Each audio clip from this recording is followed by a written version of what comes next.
사무엘이 자라매 여호와께서 그와 함께 계셔서 그의 말이 하나도 땅에 떨어지지 않게 하시니 단에서부터 브엘세바까지의 온 이스라엘이 사무엘은 여호와의 선지자로 세우심을 입은 줄을 알았더라. 여호와께서 실로에서 다시 나타나시되 여호와께서 실로에서 여호와의 말씀으로 사무엘에게 자기를 나타내시니라. 사무엘의 말이 온 이스라엘에 전파되니라.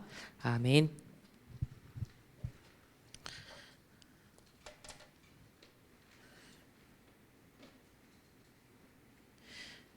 우리 오늘 2월 시작하면서 첫 번째 주신 말씀입니다.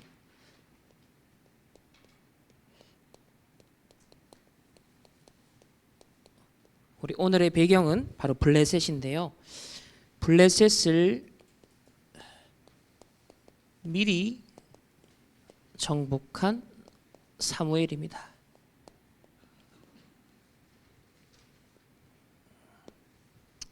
우리 계속 미리 정복에 대한 말씀으로 우리 함께 인도를 받아 나가고 있습니다. 오늘 사무엘상 3장 19절에 보면 아주 중요한 말씀이 나옵니다. 여호와께서 사무엘과 함께 하셔서 그의 말이 하나도 땅에 떨어지지 않게 하셨다라고 했습니다. 이건 사무엘의 능력이 아니라 하나님이 사무엘의 말이 사무엘을 통해서 선포된 말씀이 떨어지지 않도록 반드시 성취시켰다라는 말씀이거든요. 이건 굉장히 중요하죠. 우리가 예배 시간이 중요하고 여러분이 말씀 심부름하는 앞으로 현장의 사역자로서 여러분이 전달하는 그 말씀이 하나도 땅에 떨어지지 않고 현장을 살리고 나를 살리는 말씀이라면 얼마나 중요하겠습니까? 그래서 우리가 기도할 때도 예수님이 그렇게 기도를 가르쳐 주셨습니다. 뜻이 하늘에서 이루어진 것 같이 이 땅에서도 이루어지도록 기도하라 라고요. 그러니까 내가 원하는 것을 구하는 것이 기도가 아닙니다. 그거는 종교적인 기도죠. 우리 복음적인 기도는 무엇입니까? 하나님이 이루신 그 계획하신 하늘에서의 그 뜻, 보좌에서의 그 뜻이 어디에서 이루어지도록? 바로 이 땅에서 이루어지도록 기도하는 것입니다. 그러니까 전혀 계획에도 없고 하나님이 실행할 의지도 없는 것이 갑자기 내가 구했더니 이루어지는 그런 종교적 기도가 아니잖아요. 하나님이 이미 계획하시고 약속하시고 작정하신 그 뜻을 우리가 구할 때 이 땅에서 그 뜻을 이루신다는 겁니다. 뜻이 하늘에서 이루어진 것 같이 이 땅에서도 이루어지도록. 그렇다면 우리가 말씀 잡는다는 건 무엇일까요? 하나님의 말씀을 잡는다는 무엇일까요? 하나님의 계획, 하나님이 약속하신 바를 우리가 붙잡는 것을 말합니다. 그래서 사무엘의 말이 하나도 땅에 떨어지지 아니하였다. 우리가 일단 예배 드린다는 것, 또 훈련, 우리 중직자 임직 캠프가 진행되고 있는데 또 우리 토요학교 모임을 두고 함께 기도하고 또 토요일마다 모임을 갖고 있습니다. 자, 이런 모임 하나하나가 어떤 의미가 있냐면 하나님이 계획하신 것을 이루어 나가시는 중요한 흐름이라 그렇게 볼 수 있습니다. 뭐든지 우리가 흐름을 잘 타야 됩니다. 세상에서 여러분 민감하죠? 유행 민감합니다. 트렌드 민감합니다. 가장 하나님의 사람이 민감해야 될 것은 말씀의 흐름입니다. 말씀의 흐름, 말씀의 트렌드가 어떻게 진행되고 있는가, 거기에 나를 내맡길 수 있어야 되는 거죠. 그래서 저는 그렇게 생각했습니다. 만약 여러분에게 100조 정도의 가치가 되는 보물을 발굴할 수 있는 지도를 여러분 주겠다라고 하면 어디에서든 그 지도를 주는 곳에 여러분 아마 기억할 겁니다. 절벽에 있어도 그걸 올라가서라도 그 보물 지도를 받으려고 할 거예요. 저는 이 예배와 훈련이라는 것은 바로 그 이상의 의미와 가치가 있는 바로 시간표라고 생각을 합니다. 그렇다고 할 때 이스라엘 백성이 40년 동안 이 광야에 하나님 머무르게 하셨던 이유가 있습니다. 목적이 있습니다. 우리가 오늘 예배드리는 이유, 그 목적이 있거든요. 그게 무엇입니까? 구원을 받았습니다. 출애굽을 하였습니다. 그리고 광야에서 많은 기적과 응답도 축복도 체험했습니다. 하지만 그 자체가 사실은 하나님께서 원하신 것은 여기서 좀 응답받고 광야에서 뭐 물 좀 마시고 이게 아니거든요. 그거는 전부 다 여정이고 과정이에요. 하나님의 목표는 어디에 있었습니까? 가나안 땅에 있었습니다. 메시아가 오실 가나안 땅에 있었습니다. 결국 이 하나님의 목표를 이루시기 위하여서 이 광야에서 40년 동안 무엇을 허락하셨냐면요. 아직 애굽에서 빠져나오지 않았던 옛 각인과 망할 수밖에 없는 뿌리와 체질을 하나님은 치유하길 원하셨습니다. 이것을 뽑아내지 않으면 오히려 가나안 땅 들어가는 것이 더 고생이 되는 일이에요. 그래서 출애굽을 했지만 아직 안 빠져나왔다는 겁니다. 아직 옛날 애굽의 그 종로로 타는 데서 너희들이 안 빠져나왔다는 거예요. 그 종로로 타면서 너희들이 겪었던 받았던 상처 그대로 가지고 있다는 겁니다. 그래서 여기서 빠져나올 수 있도록, 그리고 광야에서 아무것도 갖춰지지 않는, 아무 조건도 제대로 이루어지지 않은 그 상황이잖아요. 우리 렘넌트들이 그런 상황이에요. 여러분이 지금 뭔가 내가 이룬 조건이 없을 수 있습니다. 내가 그렇게 스스로를 느낄 수 있겠죠. 광야가 그런 현장이었습니다. 그래서 불신앙하는 이 광야의 근성, 여러분 이걸 우리가 치유하고 가나안 땅에 들어가야 돼요. 하나님이 이스라엘 백성에게 성막이라는 제도를 주시고 언약궤를 따라가라 하시고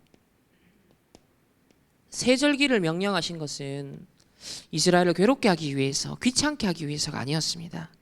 바로 출애굽 이후에도 아직 빠져나오지 않은 옛 각인 뿌리 체질, 사단이 준 12가지 전략 속에서 빠져나와라.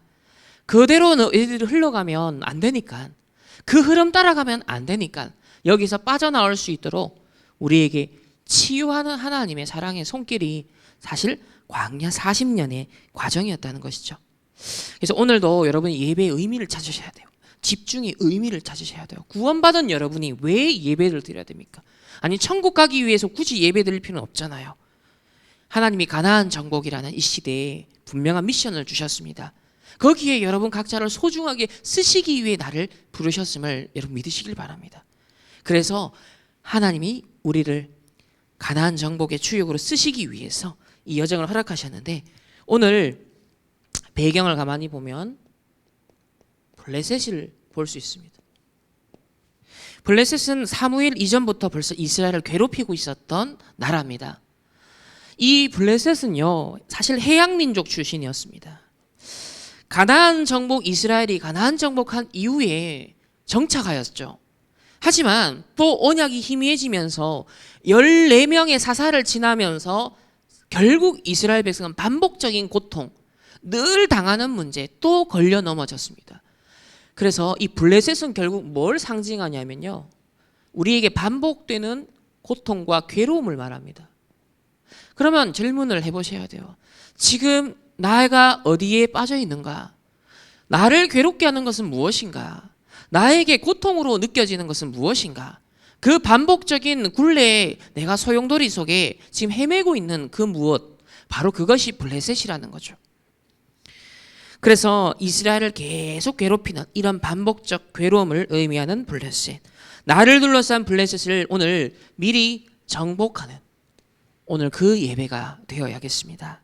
자, 그러면 우리 먼저 서론적으로 함께 말씀을 보면, 렘넌트가 반드시 명심해야 될 것이 있다.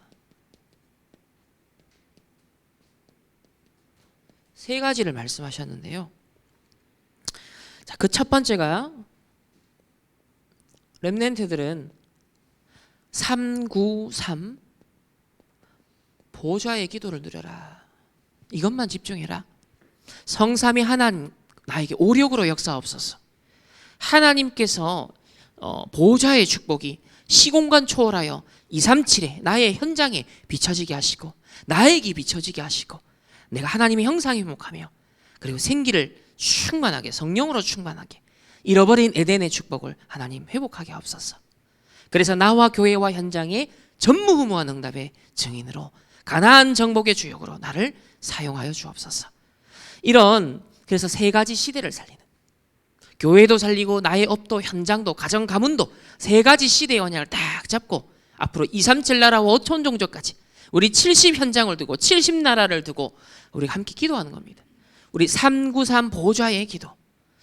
특별히 전도자가 늘 당부하시죠. 꼭 깊은 호흡을 해봐라. 깊은 호흡 속에서 보좌의 축복을 꼭 누려봐라. 영육간에 내가 진짜 힘을 얻을 수 있는, 성령 충만 누릴 수 있는 이 393 보좌의 기도 꼭 누려라. 이거를 계속 당부하고 계십니다. 특별히 묵상이 될 정도로 천천히 호흡을 하라. 묵상이 될 정도로. 그리고 독소가 빠져나갈 수 있도록 여러분이 날숨은 좀 천천히, 거의 들숨보다 날숨은 1.5배 내지 2배 정도 길게 해야 될 이유가 있죠.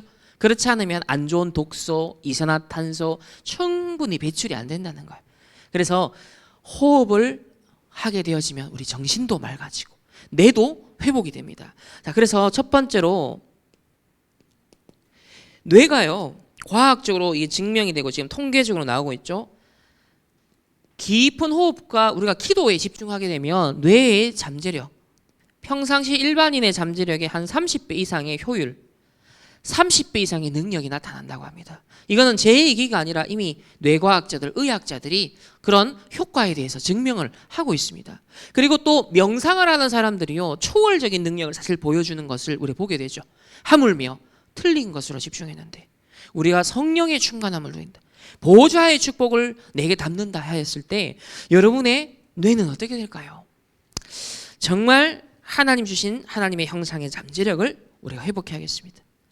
두 번째로 우리 보좌의 축복을 누리는 기도를 하고 깊은 호흡을 계속하게 되어지면요, 우리 영혼이 어떻게 되냐? 나의 영혼이 살아나겠죠.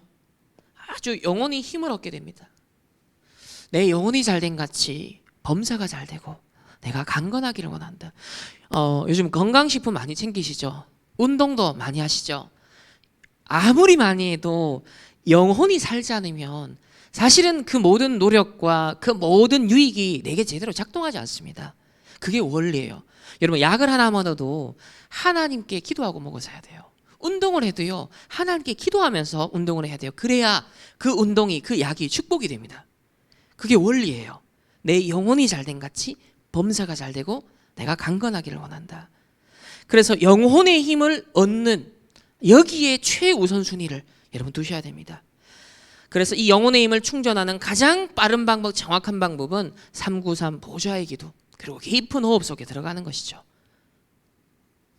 세 번째는 결국 보좌의 축복을 실제 내 것으로, 이 보좌의 축복을 개인화할 수 있는 가장 빠른 길이 이겁니다.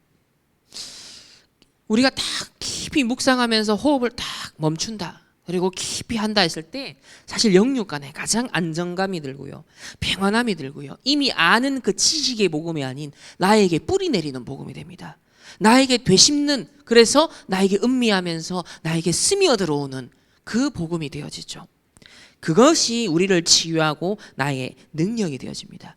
그래서 이렇게 하게 되어지면 다른 힘이 아니라 여러분 근원적인 힘이 필요합니다. 어떤 피상적인 현상적인 그때그때 하는 힘이 아니라 여러분 근원적으로 나를 움직여가는 힘이 있어야 돼요. 사람이 저력이 있다라는 말이 있죠. 순발력도 중요합니다. 여러분이 막 IQ가 높은 것도 중요합니다. 재치가 있는 것도 중요합니다. 센스가 있는 것도 중요합니다. 근데 가장 근본에 흘러야 되는 가장 중요한 게 있습니다. 그 모든 것이 제 기능을 진짜 해서 하나님께 쓰임받고 영광이 되려면 근원적인 힘이 있어야 돼요.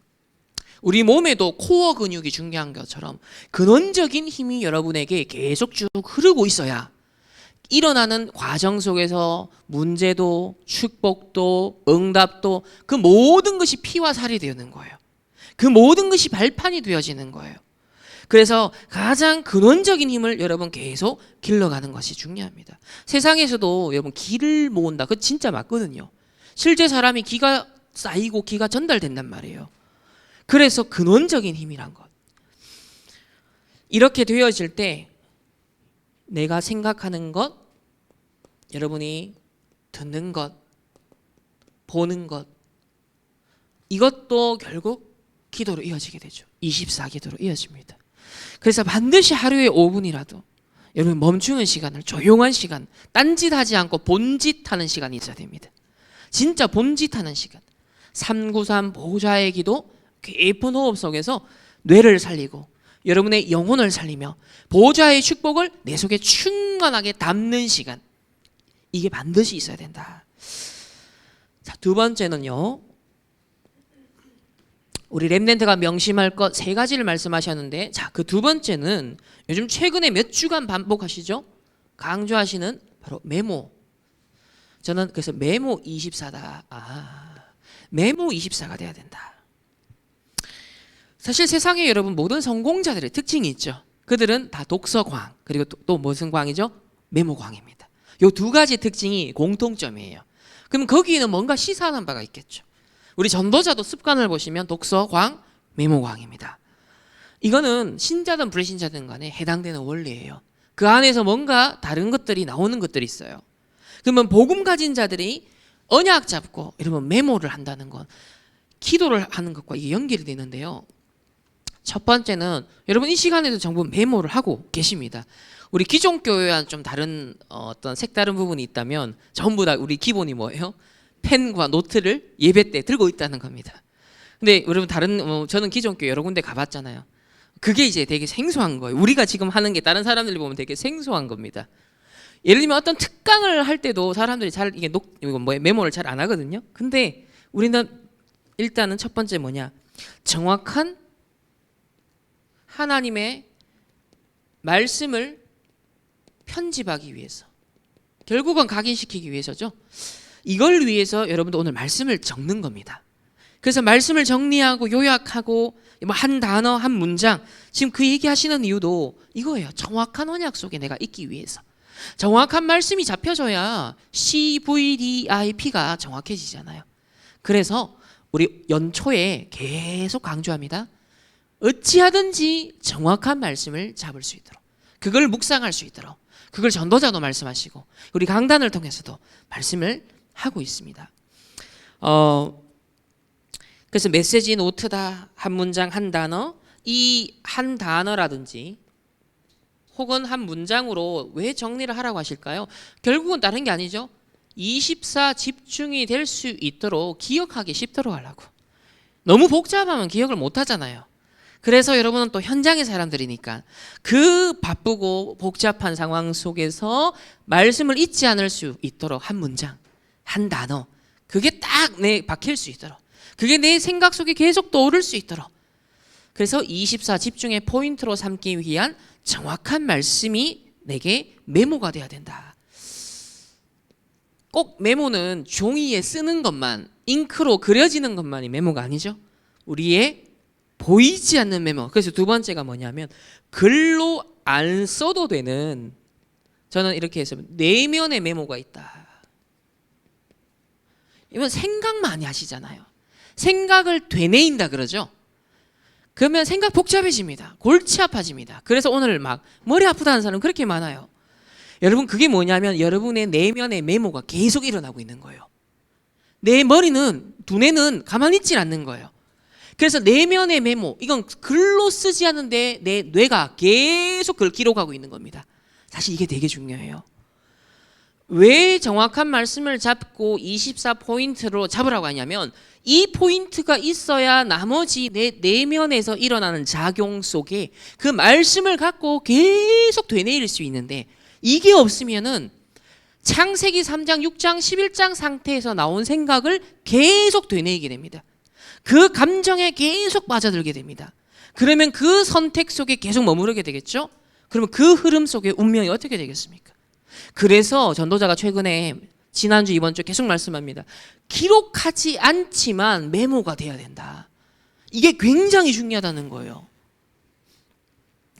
요셉이요, 엄마가 너무 보고 싶어 그 외로움 가운데 하나님께 간절히 매달렸어요. 다행이죠. 다른 것 안 하고 그 외로움을 하나님 바라보는 수단으로 삼았으니까요. 그런데 어느 정도로 됐냐? 어느 정도로 메모가 되었느냐? 기록을 하지 않고도 이 요셉에게는 평생 그에게 되뇌이는 언약 하나가 왔어요. 그게 뭐예요? 세계복음화. 그의 머릿속에, 마음속에 완전 장악해버리는 이 기록하지 않지만 계속 떠오르는 메모가 있었어요. 그게 세계복음화 언약이었습니다. 여러분이 정확한 말씀 속에서 늘 되뇌일 수 있는 내면의 노트가 될 수 있고 메모가 될 수 있는 말씀 정리, 그래서 중요한 것이죠. 그래서 외로움과 세계복음화가 연결됐고요. 노예로 가도 세계복음화가 연결됐고요.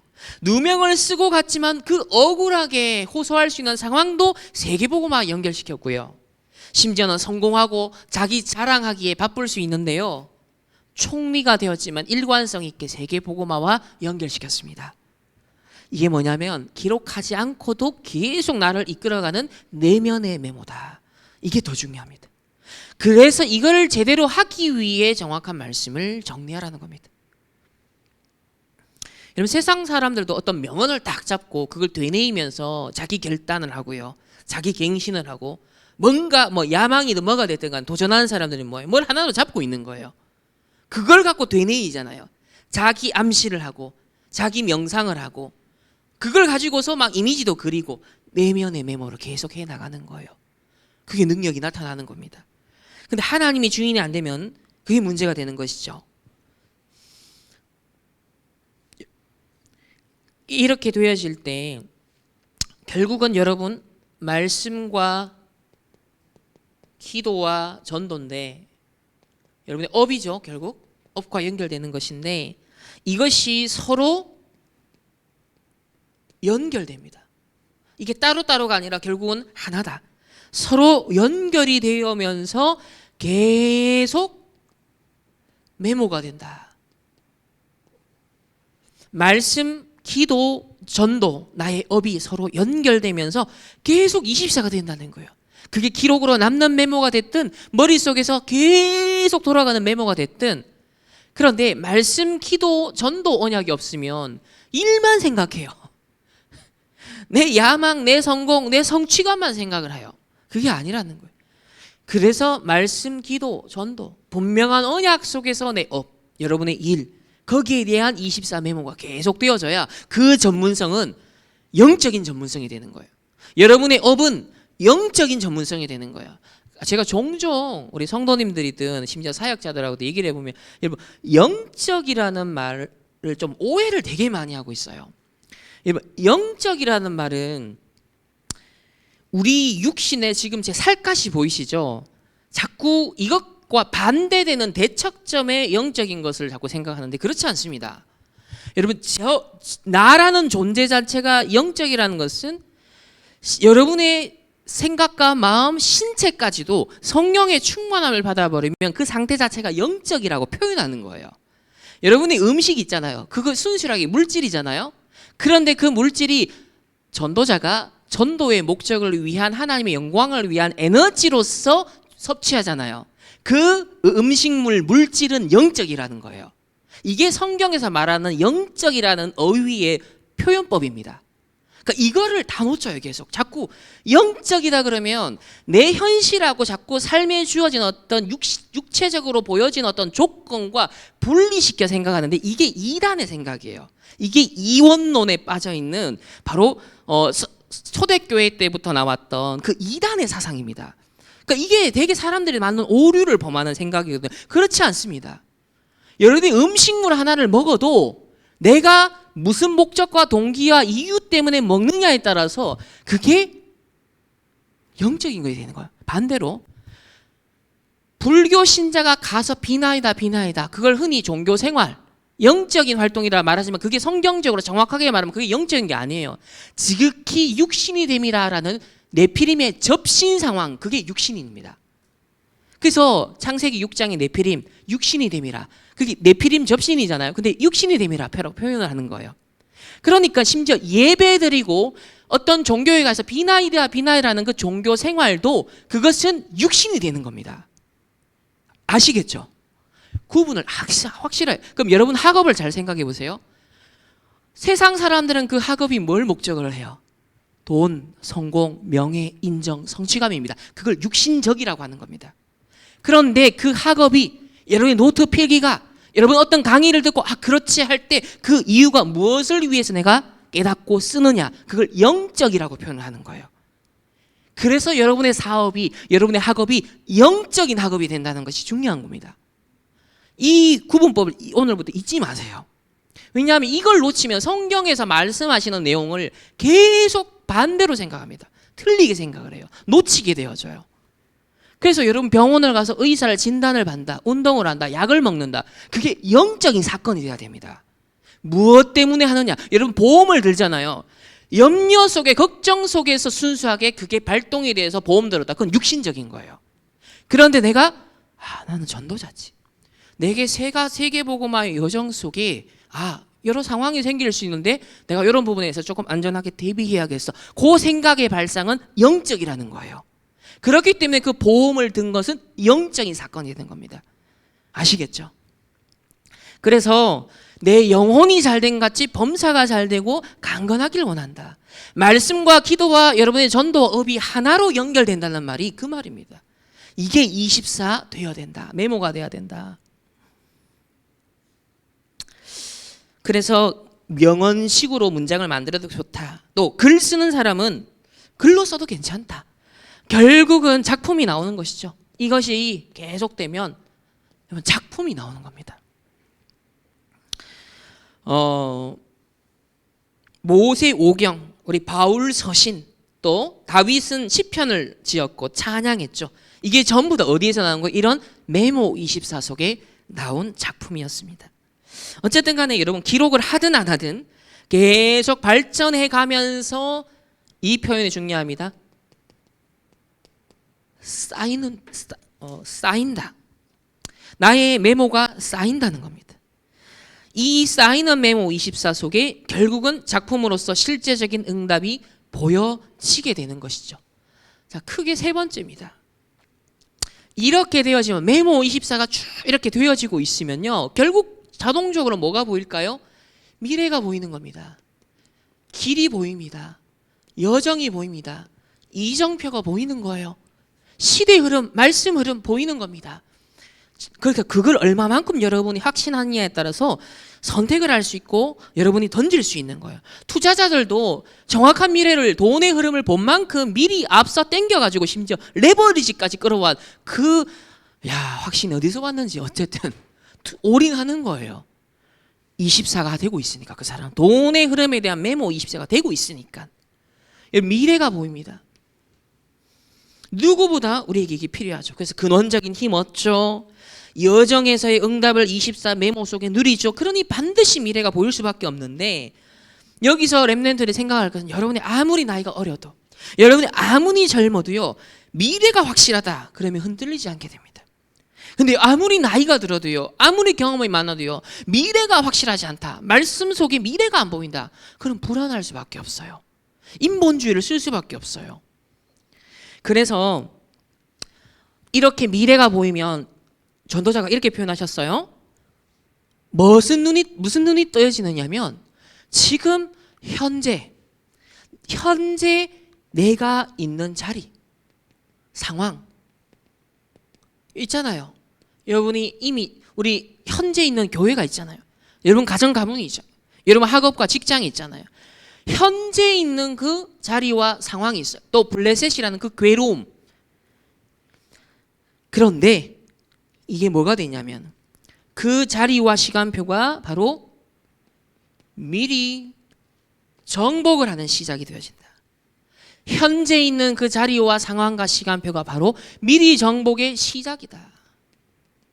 그 눈이 떠야 된다는 거예요.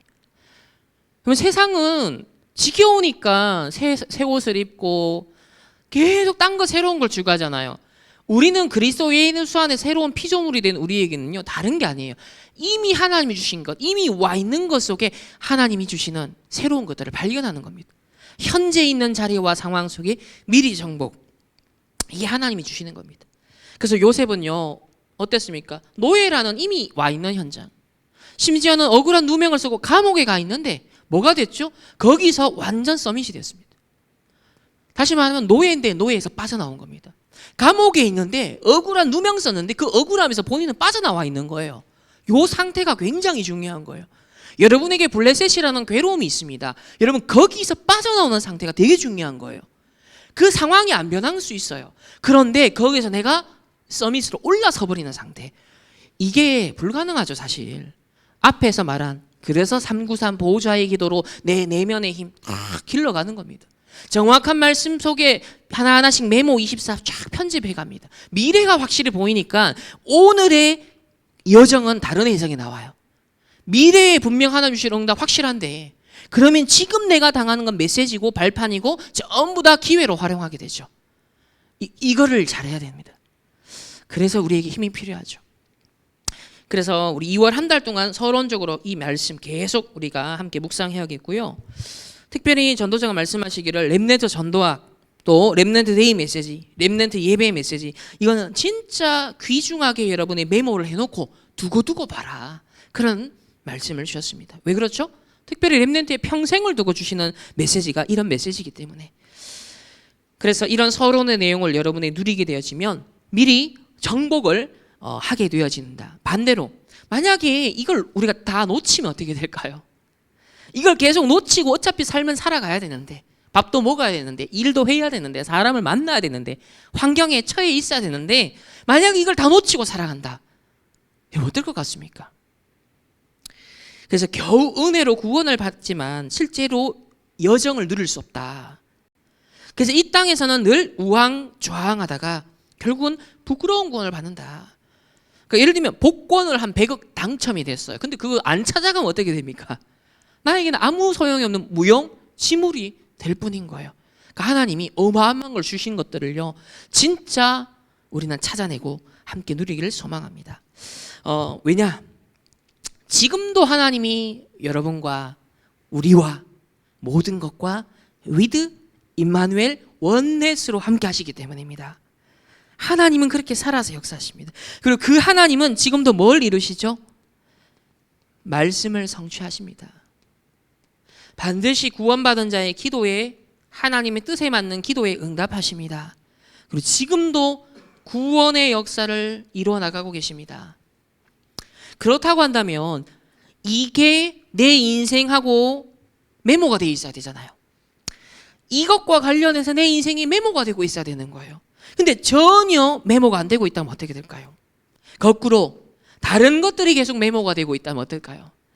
여러분의 스트레스, 상처, 부담감, 미래에 대한 불안, 여러 가지 현실적인 상황들, 가정 가문의 배경들, 자 끊임없는 여러분을 괴롭게 만드는 블레셋이 있습니다. 그것이 여러분 스스로 감당할 수 있을까요? 어느 정도는 가능하겠죠. 그러나 한계가 옵니다. 그게 계속 메모가 되면 어떻게 될까요? 그래서 우리에게 승리할 수 있는 길을 주신 거예요. 광야 40년 동안 너희들이 당했던 애굽에서의 그 괴로움과 상처와 한계에 빠져나올 수 있도록 출애굽할 수 있도록 진짜 가나안 정복자로 설 수 있도록 하나님 주신 40년 동안의 사랑과 은혜. 여러분 이것이 예배고 훈련이고 집중이고 기도 수첩이고 미션지입니다. 이 의미를 갖고 여러분 하나하나 여러분 인생을 진짜 편집해 보시기를 예수님의 이름으로 축복합니다. 그래서 하나님이 예비하신 미래가 진짜 정확한 미래가 보이면 사실상 내 생각도 필요 없어요. 내 주장도 필요 없어요. 내 계획도 필요 없다라고 하십니다. 반대로 미래가 안 보이면 어떻게 될까요? 반드시 불안 가운데 내가 대비해야 됩니다. 불안 가운데 내가 대처해야 됩니다. 그러니 내 생각, 내 주장, 내 이익 이것만 생각할 수밖에 없고 그게 상충할 때 교회가 됐든 가정이 됐든 세상이 됐든 싸우는 거예요. 충돌하는 거예요. 분쟁을 하는 겁니다. 나라 대 나라는 전쟁을 하는 거예요. 그러니까 여러분 창세기 3장 문제가 내 개인에게만 있는 문제가 아니라 나라 대 나라가 으르렁거리고 있는 전쟁이 그래서 일어나는 겁니다. 이 자체가 실패다라고 말씀합니다. 그러면 오늘 이 배경을 깔고 우리 한나와 사무엘을 볼 필요가 있겠죠? 자, 첫 번째는 사무엘 이전의 한나의 기도입니다. 사무엘 이전의 한나의 기도. 이 한나는요, 먼저 틀린 언약을 잡았어요. 어떤 언약을 잡고 있었습니까? 아들이 없었어요. 사무엘상 1장 6절에 보면요. 여호와께서 그에게 임신하지 못하게 하심으로 그의 적수인 브닌나가 그를 심히 격분하게 하여 괴롭게 하더라. 그러니까 엘가나가 두 아내가 있었어요. 첫째는 이 한나, 둘째가 브닌나인데 이 둘째가 둘째 부인 브닌나가 아들이 있었습니다. 그러니 아들 없는 이 한나를 약 올리고 격분시키고 분노하게 만들었어요. 여기에 또 걸려들었습니다. 사단은 그렇습니다. 여러분을요 격분시킵니다. 분노하게 만듭니다. 여러분 짜증나게 만듭니다. 각자의 취약 포인트를 노리는 거예요. 이 한나에게 취약 포인트는 뭐예요? 첫째 부인인데 아들이 없는 거였습니다. 요걸 사단은요, 여러분의 적수는요 물고 늘어지는 겁니다. 거기에 속지 않아야 되는데 힘이 없으면 어떻게 되죠? 반드시 걸려들게 됩니다. 그래서 그것 때문에 괴로움을 당하고 있었어요 지금. 근데 11절에 보면요 드디어 괴로움을 계속 당하다가 바른 언약을 잡습니다. 뭐예요? 주의 여종에게 아들을 주시면 내가 그의 평생에 그를 여호와께 드리고 삭도를 그의 머리에 대지 아니하겠나이다. 뭐예요? 나실인 언약을 잡습니다. 정확한 말씀이죠. 정확한 언약이 한 문장 한 단어로 정리가 된 겁니다. 그래서 한나는 나실인. 그러니까 이게 다 살아나는 거예요. 앞에 서론에서 말씀드린 게 이 한나에게 다 살아나 버린 겁니다. 그러니까 완전 상태가 바뀌어졌죠. 분인나가 괴롭히는 것 때문에 맨날 스트레스 받고 그것 때문에 막 분노하고 열받고 막 이런 상태였는데 정확한 언약을 잡아버리니까요 180도 바뀌어버렸어요. 그래서 상처 속에서 그는 틀린 언약을 처음엔 잡았습니다. 나는 왜 이래 아들 안 주셔? 아들 한 명만 생기면 내가 짓밟을 수 있을 텐데, 쫓아낼 수 있을 텐데, 이렇게 생각 틀린 언약을 잡은 거예요. 틀린 목표를 가지고 살고 있어요 세상 사람들이 지금. 그런데 자기 개인의 상처 속에 틀린 언약 잡고 있다가 어느 날 이 괴로움을 다른 눈으로 보기 시작한 겁니다. 하나님의 음성을 듣기 시작한 거예요. 시대 문제를 본 겁니다. 내 자신의 괴로움이 발판이 되어서 오히려 이스라엘이 당하고 있는 블레셋의 괴로움을 본 겁니다. 지금 내가 개인의 가정에서 당하는 이 어려움이 이게 다가 아니구나. 우리 이스라엘이 나실인이 없어서 마치 한나가 아들이 없어서 괴로움을 당한 것처럼 이스라엘에 제대로 된 아들이 없는 거예요. 나실인이 없는 거예요. 그래서 블레셋이 계속 깔짝깔짝 분인나처럼 괴롭히고 있네. 이 상황을 본 겁니다. 그래서 개인의 상처 상황에서 빠져나와 시대의 문제 속에서 언약을 잡았을 때 개인의 문제를 넘어서게 되는 겁니다. 굉장히 중요한 갱신이에요. 그래서 아들 없음의 괴로움에서 영적 지도자 없어 괴로움 당하는 이스라엘의 상황을 보며 정확한 언약을 잡게 되었다. 그래서 말씀 집중한 이유가 여기 있는 거예요. 여러분 왜 정확한 말씀을 편집해야 됩니까? 이 눈이 열려지기 위해서. 내가 당하는 문제, 내가 처한 상황이 하나님의 전체 구속사 계획 속에 영세전부터 영원까지 이제 나타나신 바 되는 복음운동 속에 내 가정 가문이 있고 내 인생이 있잖아요. 그러면 그 드라마 속에서 나의 과거가 있고 나의 현재가 있잖아요. 그러면 거기에 대한 해석과 분명한 미래에 대한 오늘의 여정의 과정을 다르게 걸어가게 되는 겁니다. 이 힘은 어디서 얻을 수 있느냐? 말씀 속에서만 얻을 수 있습니다. 그래서 여러분이 성경이든 말씀이든 그 역사 시대 배경을 보면서 말씀 잡아라. 흐름을 보면서 맥락을 보면서 말씀 잡아라. 그것이 오늘 내 현장 속에서 그 말씀이 잡히도록 해라. 그래서 애굽 얘기, 로마 얘기 왜 하십니까? 이 시대 똑같지 않냐? 나실인 언약. 이게 메모가 이제 드디어 되기 시작했습니다. 그러니 이제 복음 누리는 상태가 되었어요. 이 복음 누리는 메모 24가 된 겁니다. 그 증거가 어디에 남아 있습니까? 사무엘상 2장이죠. 전체. 자, 2장을 한번 보세요. 1절만 읽겠습니다. 자, 한나가 기도하여 이르되 내 마음이 여호와로 말미암아 즐거워하며 내 뿔이 여호와로 말미암아 높아졌으며 내 입이 내 원수를 향하여 크게 열렸으니 이는 내가 주의 구원으로 말미암아 기뻐함이라. 여러분 이거 하나입니다. 구원으로 말미암아 기뻐하는 상태가 내 마음에 들어와 버린 거예요. 여러분 마음을 전에 괴롭게 하는 과거에는요 내 마음이 괴로웠어요. 그리고 이 뿔이라는 건요 원어로 무슨 뜻이냐면 자존심을 뜻합니다. 여자들로서의 자존심. 그 당시에 가장 큰 자존심은 아들 있느냐 없느냐 여기에 따라서 사실은 여자가 인정받느냐 못 받느냐 시대예요. 그래서 아들이 없으니까 자존심 완전 구기는 겁니다. 그 맨날 상처죠. 억울합니다. 그 원통합니다. 이걸 가지고 하나님께 기도했는데요. 그거는 하나님과 통하는 기도가 아니에요. 그리고 입술은 어땠습니까? 늘 그러니 불평불만할 수밖에 없는 입술이잖아요. 그런데 완전 상태가 바뀌었어. 정확한 언약 잡고 구원의 축복 누린 겁니다. 복음을 누린 거예요. 이 속에 들어가니까요, 내 괴로운 마음이 어떻게 됩니까? 내 마음이 여호와로 말미암아 즐거워하며, 여러분의 마음이 여호와로 말미암아 즐거워하며, 여러분의 자존심, 여러분의 뿔 뭘로 내세울 겁니까? 여러분의 학업으로, 여러분의 이룬 어떤 업적으로? 아니에요. 세상은 그러고 있잖아요. 좋은 집으로, 좋은 차로, 여러분 돈으로, 성공으로 자기의 뿔, 자존심을 내세웁니다. 그건 지극히 육신적이고 허망합니다. 여러분 영적인 자존심을 키워야 됩니다. 그게 뭐예요? 내 뿔이 여호와로 말미암아 높아진 겁니다. 그리고 내 입술이 바뀌었어요. 이 원수를, 전에는 분인나가 원수였는데 이제는 블레셋이라는 사단을 향하여서 흑암 배경을, 사단 나라를 깨트려서 내가 내 입술에 고백이 나오는 겁니다. 권세를 사용하는 겁니다. 보호자의 축복을 전달하는 겁니다. 그래서 크게 열렸으니 그렇습니다. 구원으로 말미암아 내가 기뻐하기 때문에 이 힘 속에서 이게 가능했던 거죠. 세 번째는 사무엘이 드디어 태어나서 자라는데 어디서 자라납니까? 성전에서. 그것도 언약궤 곁에서 아들이 자라나게 되어집니다. 이 사무엘은 아마 어머니의 과거와 어머니의 기도를 잘 알았을 겁니다. 그렇기 때문에 누구보다 기도에 대한 비밀이 있었을 겁니다. 그리고 하나님이 자기에게 어머니를 통해 주신 언약인 나신이란 언약이 본인도 언약 이 메모 24가 계속 되어졌겠죠. 그 결과가 이 언약궤 곁에 24 할 수 있게 되어집니다. 자, 크게 두 번째는요. 이런 사무엘은 미리 정복하게 되어지죠. 사무엘의 미리 정복의 여정을 한번 보시면, 자, 첫 번째입니다.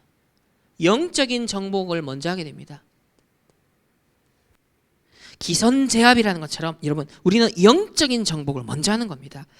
사무엘상 3장 19절을 보면 사무엘이 자라매 여호와께서 그와 함께 계셔서 그의 말이 하나도 땅에 떨어지지 않게 하시니 20절에 단에서부터 부엘세바까지의 온 이스라엘이 사무엘은 여호와의 선지자로 세우심을 입은 줄을 알았더라. 아직 어린 사무엘인데요. 주위 사람들이 알았어요. 아, 저 사무엘은 하나님이 세운 종이구나. 하나님이 세운 선지자구나. 뭐예요? 하나님이 그와 함께해서 그의 말씀이 하나도 땅에 떨어지지 않게 한다는 것을 다른 사람들이 알았습니다. 이게 중요하다라고 표현했어요. 여러분이 누리는 말씀, 전달하는 말씀이 이 영적 정복의 말씀, 성취되는 말씀, 전달되고 살리는 말씀이 되면 어떻게 되겠습니까? 정확한 미래를 알리는 말씀이 되면 어떻게 되겠습니까? 결국은 어느 중요한 순간에 답을 줄 수 있게 되는 거예요. 그래서 이걸 평상시에 여러분 영적 정복을 계속 하고 있어야 됩니다. 자, 이러고 있었는데 일어난 사건이에요. 언약궤 곁에 누워 있었던, 늘 24하고 있었던 사무엘인데 블레셋이 쳐들어와서 언약궤를 빼앗아 갑니다. 언약 놓친 이 홈리와 비느하스 같은 이런 사람들이 이스라엘 백성이 언약궤 내세워서 과거에 이스라엘 승리했던 경험을 가지고, 자, 경험치를 가지고 야 언약궤 들고 가면 승리할 수 있대. 정작 언약을 놓친 거죠. 근데 언약궤를 빼앗겨 버렸습니다. 근데 신기한 것은요, 이 언약궤가 자체적인 승리를 거두고 돌아옵니다. 이 뭘 시사하는 걸까요? 자, 언약궤를 빼앗겼죠. 근데 언약궤가 돌아와요. 사람의 노력이 하나도 들어가지 않았어요. 이게 뭐냐면 완전 시공간 초월의 역사가 일어난 겁니다. 완전 비대면 역사가 일어난 거예요. 언약궤 곁에 누웠던 사무엘이지 않냐. 전도자가 이렇게 해석했어요.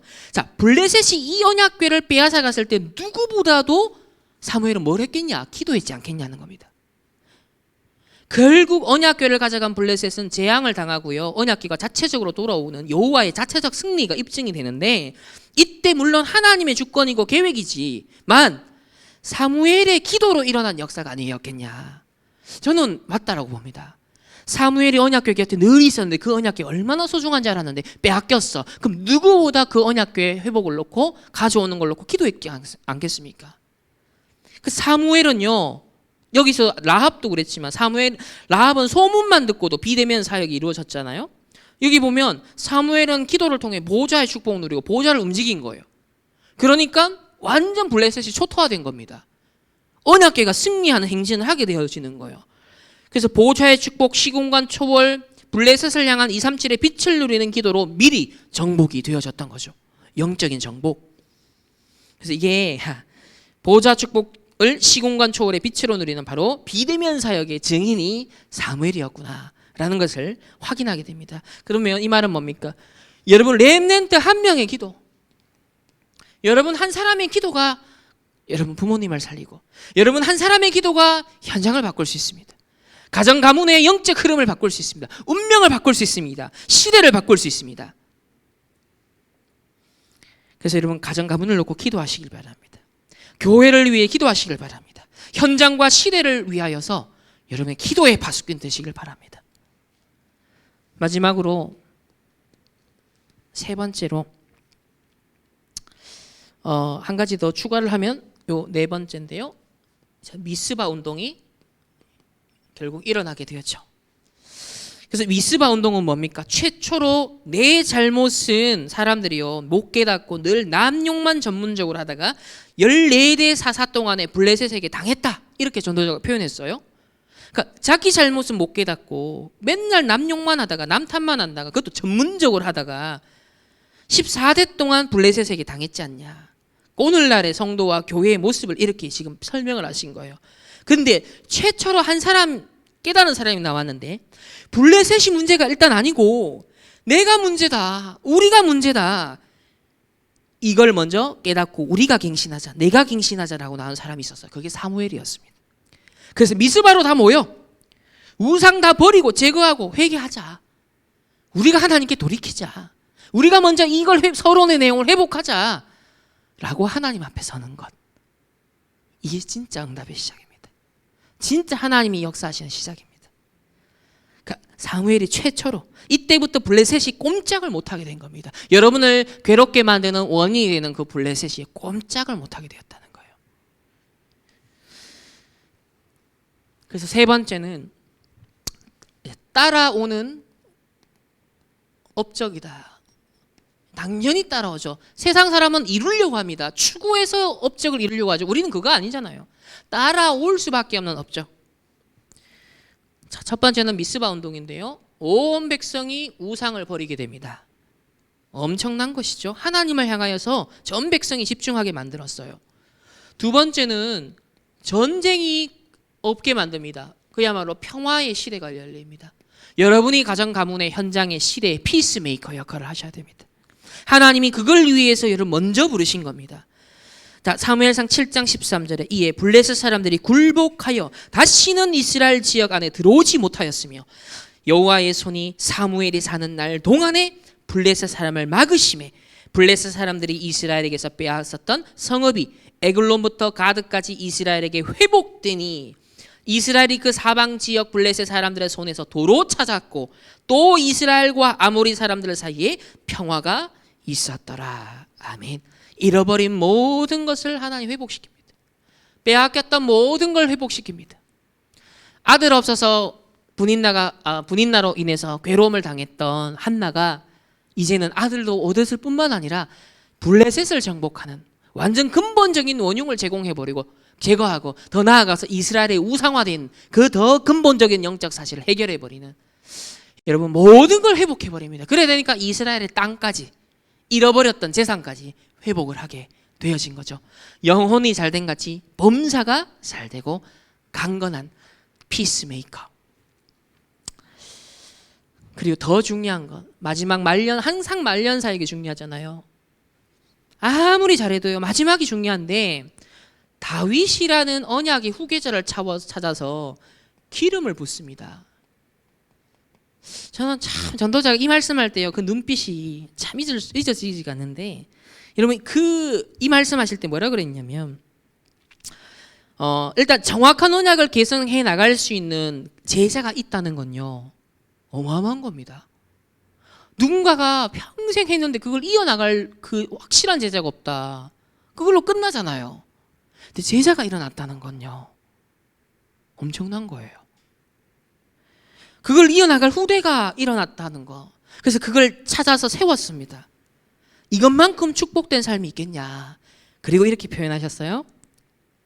그것이 진짜 완성된 인생이다.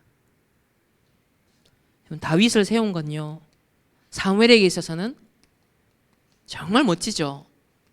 완성된 인생이다. 참 저는 이 표현하실 때요, 뭔가 짠하게 전도자가 얼마나 저 부분에 뭔가 가슴과 기도와 언약이 있을까, 이런 게 읽혀지는데요. 완성된 인생. 그렇다. 실컷 사회가 뛰었는데 이걸 전달해주고 또 올바르게 그걸 받아들일 수 있는 딱 그 올바른 제자가 없다라는 것만큼 씁쓸하고 참 외로운 일이 있겠냐. 그런데 그 언약을 계승할 누군가가 있다면 진짜 그건 완성된 인생이다. 그래서 사무엘의 이 인생은요, 정말 작품으로 결국 남게 됩니다. 자, 결론입니다. 우리 지금 강당과 전체 메시지 나오지만, 자, 오직 캠프, 유일성 캠프, 재창조 캠프의 응답을 함께 누려야겠습니다. 오직 유일성 재창조.